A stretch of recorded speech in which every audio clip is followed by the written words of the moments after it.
Welcome back to the Talking Hedge. I'm Josh Kincaid, and this is your Cannabis Business Podcast.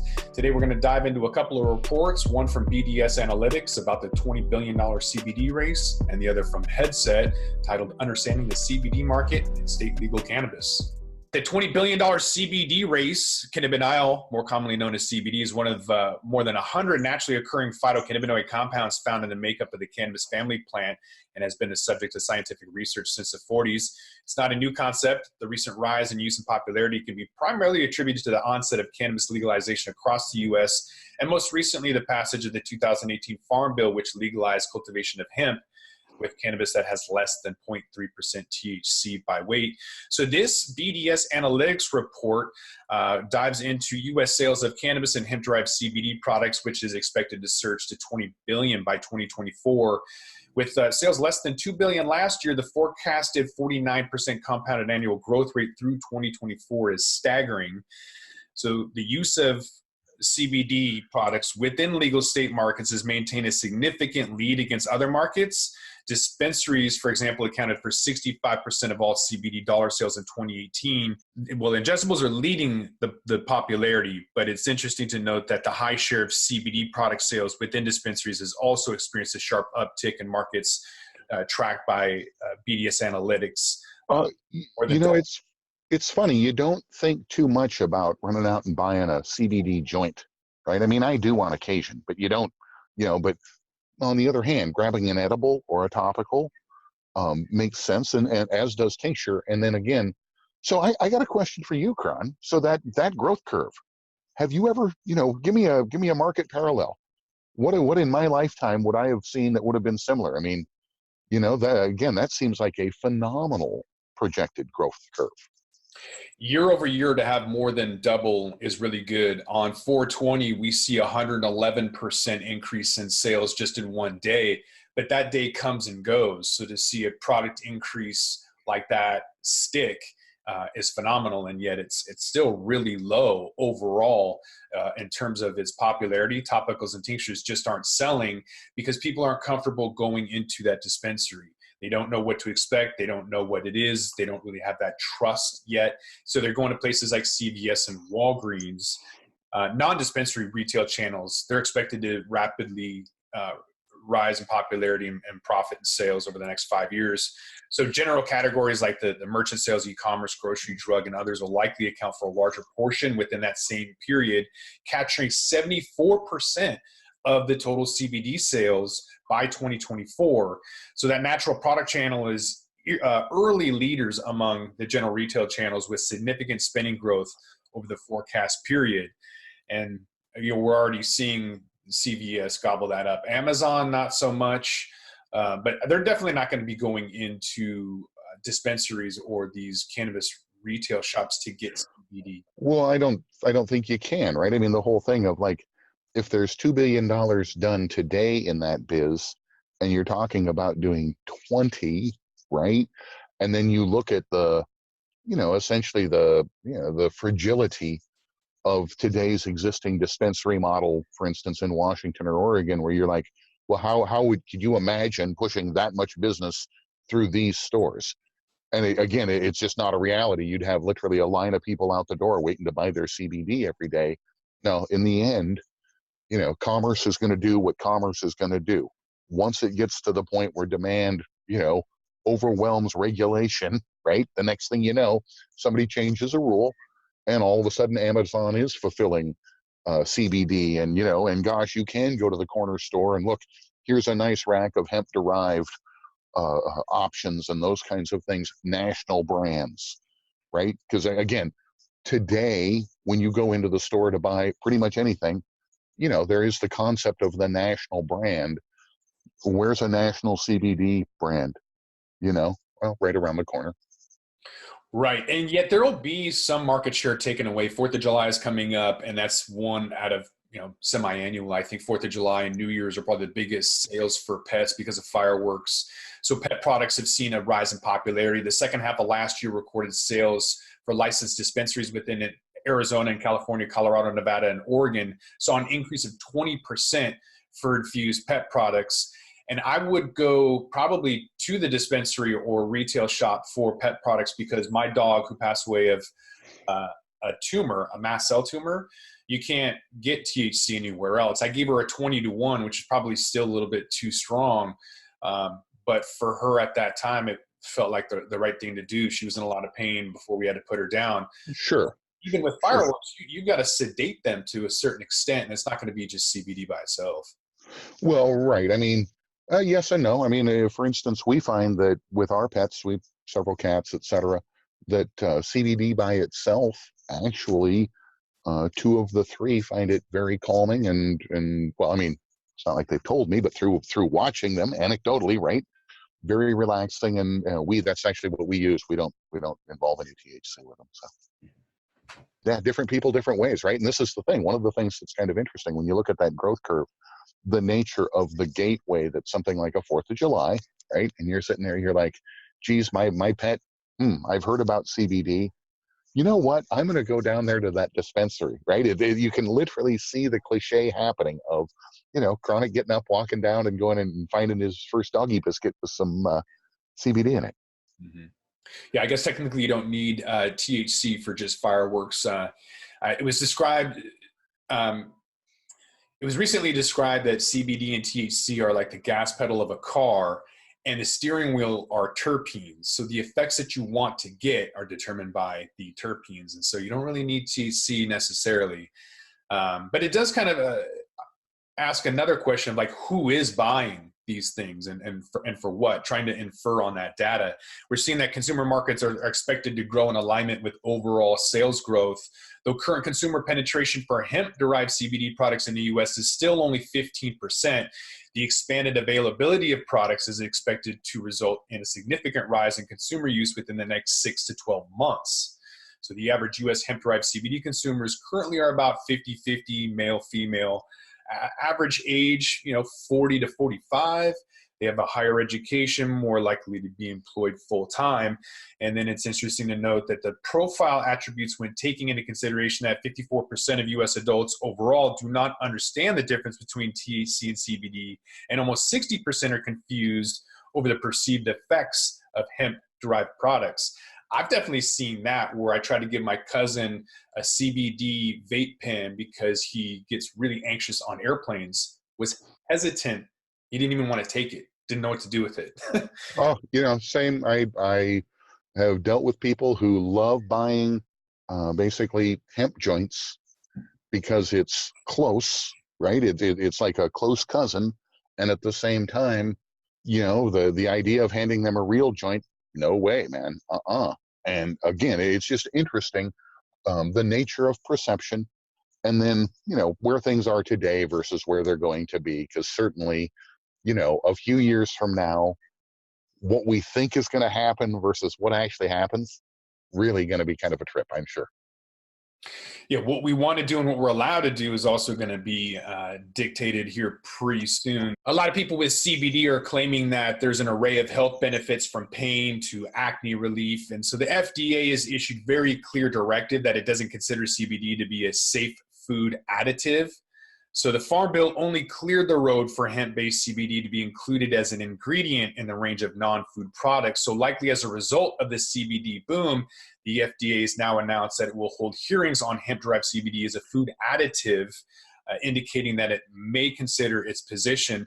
So though CBD remains a product of regulatory limbo for the time being, there's no question that's the only beginning of what's sure to be an interesting and perhaps appetite-inducing market journey. The cherry on the top for me on that is, again, that whole thing where what you think today, right? When you go into the store and you see the little product and somebody says, geez, yeah, eat this or take that or rub that on you, right?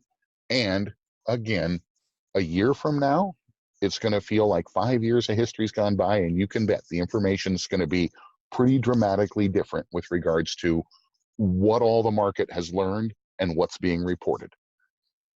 Yeah, the $20 billion race is nothing by comparison to the essential oil market. So once the rare cannabinoids like THCV, CBN, CBG are known, as well as terpenes, then I think that's going to really start to open it up as you start to get, maybe you can call it the entourage effect of mixing terpenes and CBD, as well as, low doses of THC for a microdose.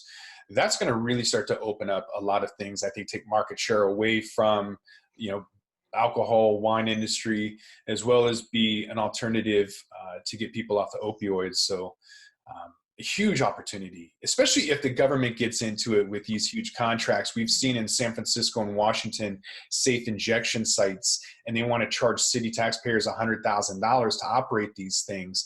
Imagine what they're going to get if they use, isolate or distillate, and what those government contracts are going to charge for that stuff. Sky's the limit on how much supply is bought for just research and government purposes.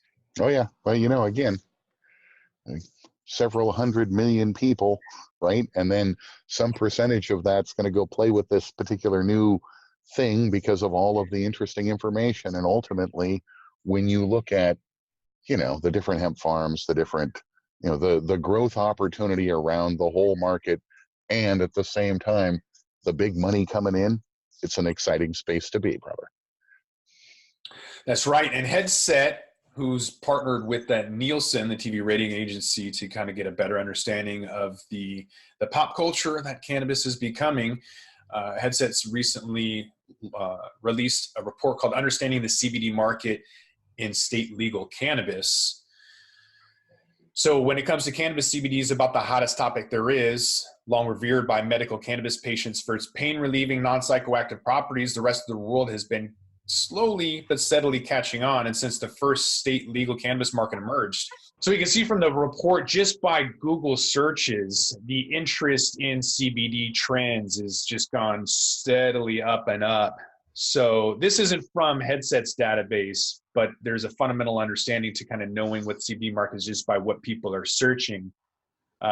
So a Google Trends graph of searches for CBD shows a massive increase in the interest since cannabis first went legal. With the largest spike over 2 years ago, lines went up, increasingly available to about 100%, and is basically mainstream now. And this is based on Google Trends 2019. So we know that people definitely are looking into it. And this other chart breaks down the popularity of CBD for inhaled versus non-inhaled forms. So that might be interesting with your asthmatic inhaler. Looking back over the next few years of cannabis sales data, we can see that even as CBD comes more and more popular with the general public, its shares of the overall cannabis market hasn't even reached 10%. Right. So break out the non-inhalable products that are infused with CBD. The trend line correlates with the Google search trends. So as of 2019, over 1/3 of all sales of non-inhalable infused product types go to CBD. Well, when you look at the big machine, I don't want that CBD weed inside my high-end THC dispensary, right? I don't want it taking up my shelf space. I don't want that client wandering around in there. Go to the damn grocery store, go to the pharmacy, get your CBD for your wellness, and leave my dispensary alone. Because otherwise, what's going to happen is we're fighting for shelf space and we're fighting for mind share. And this is where, again, that market, I think you have to almost consider a separate, as a separate entity. Certainly they're adjuncts, but when you compound them, and at a business level, you see it on the street, stores that are got a big sign out in front that say, yeah, we're CBD. Nah, you're kind of CBD. Again, it's one of these things where that channel, that massive channel, is best served, I think, through alternate delivery methods, websites, pharmacies, drugstores. So this is inferring that it's kind of more of a health conscious. So instead of cutting into sales of a more traditional pre-roll and vape pen products, CBD sales are bringing in a new and distinct customer base. So you can kind of infer that it's more of a health conscious choice. So I'm not sure it's going to take market share away from other products, maybe just bring in, a new customer base. Sure. And at the same time, I would simply argue that if I'm in the dispensary, if 1/3 of your customers are CBD customers, then you're having to devote resources to serving those customers that I would like to see devoted to serving me. Ultimately, if you're going to compound, right, if you're going to serve them well and serve me well, great, I'm for that. But if you're going to end up being like, yeah, we need more counter space for the CBD stuff, so let's get rid of these 5 strains of cool, get you high weed, well, you're bumming me out, homie. So we can see that within non-inhalable products, CBD is the most popular, and it's steadily rising in 5 categories for beverages, capsules, edibles, topicals, tinctures, and sublinguals. So of the 5, edibles started with the largest market share of the 5 and have since retained it. Edibles are common form for a high THC product, so it makes sense that consumers would gravitate to a high CBD version. But tinctures and topicals and sublinguals have both grown from a very tiny portion of non-inhalable CBD markets to a significant player with several million in sales from Washington and Oregon. Capsules, on the other hand, haven't seen much sales growth, likely because they're a very specific form of consumption, and one usually associates those with medical conditions. So clearly, CBD is being used as some form of treatment or therapy and not full-on medication. Edibles are popular with people who want a slow, steady absorption of cannabinoids, and the wellness application of tinctures and sublinguals as well as topicals are self-evident. Oh, full disclosure, I dig the pill. I work with a product where it's a virility supplement. It's basically an all-natural ED med and some CBD, 25 milligrams of CBD. And, the fact of the matter is popping that pill is very straightforward. And you're right. It's essentially associated with a medical condition, or it's got very much a medical sense. And one of the things that's interesting is, again, watching the market and the way the market starts to accept that kind of thing, right? When it's first presented, people are like, pills. And then, as you start working forward, doing your marketing, creating that initial acceptance and such, watching those things be embraced is really fun. Yeah, we haven't even seen really the asthmatic inhaler commercialized internationally yet. It's still being, research and development and sold, locally West Coast. And there's other products too that just haven't really seen the light of day yet, like suppositories, for example. Right. And so that was a pretty good pun, but we're going to leave that one alone for a minute. And I'll just say, the CBD market, this $20 billion, coming entity. Yeah. Every day, all day, and into the night. I was in a phone call last night talking to somebody in Oklahoma who wants to do regional distribution of the inhaler, right? And that whole thing, again, where in discussion, when we're chatting, they're like, yeah, and it screams medical, right? It just, when you look at it, it's a metered dose inhaler delivering, CBD oil, essentially. Yeah, it screams medical and medical use and medical application. It's difficult, though, when you can't make a claim, and yet you're still seeing significant increases, like 57% increase for topicals. So looking at the last 12 months sales growth for non-inhalable CBD products in comparison to non-inhalable THC products, CBD clearly outstrips traditional products across the board. So in topicals, sales of high CBD products grew by nearly 60%, while high THC products enjoy just a 10% increase. So obviously it's a lot harder to get high through one's skin, but CBD products are touted as being anti-inflammatory and great for direct application on painful areas. But what's not surprising to see is CBD topicals outpacing their conventional cousins. The same is true in both edibles and beverages, categories that typically have lots of popular high THC products in them. There's clearly a burgeoning demand for eating and drinking CBD. So they've outlined before how many consumers are gravitating towards beverages to avoid alcohol consumption, and the rapid growth in high CBD beverages might be tied to that trend as well. Watching the market and watching the market react to things like, again, pro golfers, pro sports, different individuals come out and influence and say, yeah, I'm going to use CBD and look at my new putting skills, right? It's just, again, ultimately, some of these claims are going to turn out to be not true. They have to. And at the same time, the number of different people that I've seen that have at some level found some kind of, quality of life benefit from consumption would dictate that, damn, there's going to have to be a lot of you're going to have to find a lot of ways to make it accessible, right? Because that's ultimately what this is speaking to, is like, how do I get it? Where do I get it? How do I try it? Geez, I want to try it for this. I want to try it for that. Well, again, it's going to have to be where it's easy to get. Right. The transdermal patch I got was from a friend. They're not really in stores, but right. I've been able to climb the Space Needle for the Basis Space charity race, 55 stories. I did it in 10 minutes, and it wouldn't have happened had I not had that patch. Just really allowed for the jarring motion. And yeah, but again, that anecdote right there, right? You got it from a friend. It was in pre-production. I mean, all of these things that are like, right, yeah, that has to change, right? Again, it's like, yeah, there's no way, how does Granny have a friend that it doesn't work like that? You're going to have to be able to go to the Rite Aid and say, yeah, I'd like a box of CBD Band-Aids, please. Mm-hmm. Yeah, and the bigger thing too is what's the dose and what's the expectation?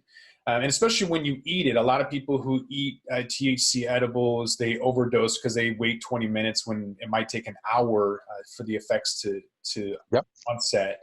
Then they take another dose and things go bad. And so CBD, people are trying to figure out the same thing. How do you eat it? What's the minimum dosage? And so, well, and everybody's metabolism's different, right? I mean, again, in the end, how your metabolism deals with that cookie and how my metabolism deals with that tincture or that cookie, right? And again, so getting yourself dialed in, knowing yourself, right? Complex.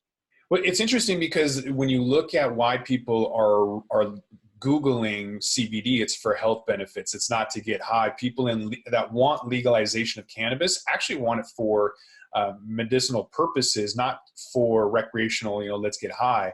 And yet half of all edibles were gummies. And so they're buying sugar, these sugary products. It's really kind of a dichotomy between health and what they want to eat. And, there's got to be better forms than that. So hopefully with legalization and the FDA allowing, getting the green light, then we can start to get some more healthy superfoods rather than, gummies with CBD in it. Yeah. FDA. We'll see. Those guys. So with CBD, you get what you pay for. As expected, with more milligrams of CBD, a product contains the higher than average item price. However, it's not always simple upward trends. So in this analysis, they've included two linear trend lines, one line for products with 500 or fewer milligrams of CBD and the other for products with more than 500 milligrams. So when products have more than 500 milligrams of CBD per package, the relationship between average item price and milligrams of CBD changes. So packages with 500 milligrams or less increase in price at approximately 8 cents per milligram, while packages with more than 500 milligrams are only 2 cents per milligram. Yeah, that's interesting, huh? Very. You're paying 4 times the price in order to have less. Yeah, again, the whole thing where something's out of balance, right? It will eventually turn. In the meanwhile, the complexity of, the capitalist desire to take advantage and, the everyman desire to be like, let's go fix that. Let's get that market in balance. Well, maybe the medical people or the more holistic minded are being subsidized by those one-off people who want a low dose just to try it out. I don't know. But regardless, there's a lot of big spending. So speaking of spending money on CBD, the trend line over time for both the average item price and basket penetration, which measures how many baskets a product appears in, has gone up quite steadily. Average item price has risen about $5 over the last 4 years, while CBD went from only 3% of basket sizes to about 7%. And the rise in average item price has been more measured. The basket penetration had a steep rise around the spring of last year, likely coinciding with CBD being in the news more frequently. Oh, definitively. Together, these two statistics show that consumers aren't only more interested in CBD, but also willing to spend money on it. If just the average item price were rising, it could mean that costs had increased. But if both are rising, it's safe to say that something is resonating with consumers. Nice. Yeah, it's funny. I can remember not that long ago when somebody would be very sad that they found out that their black market garden was populated with, the equivalent of Charlotte's Web, right? Where you're like, oh no, geez, this doesn't get you high. It feels good, but it doesn't get you high. What's up with my weed, right? And the whole thing again of today, that's a prized substance, right? And it's just interesting to watch the way that's turned, and awareness in CBD and the wellness side of things. I mean, for a long time, I wouldn't, because I consume weed to quote unquote get high. And then I'm like, well, okay, I'll rub that on my hand. My hand hurts. And I was like, wow, my hand doesn't hurt anymore. Now, again, I can't tell you it's for pain, but what I can tell you is for me, it makes a difference. For my back, it makes a difference, blah, blah, blah. And again, like so many of us, it took a while. Even though it was working on me, I was resistant. I didn't necessarily believe. Now I'm all the way over. I'm in the camp. I didn't understand the difference between indica and sativa. And in college, I liked indica. I really liked the way that it just made me mellow out and chill. And I thought sativa was just a bad form of indica. I had no idea. And so Right. I prefer indica, and I even like the 1-to-1 CBD to THC ratio. I even do a 20-to-1 CBD to THC.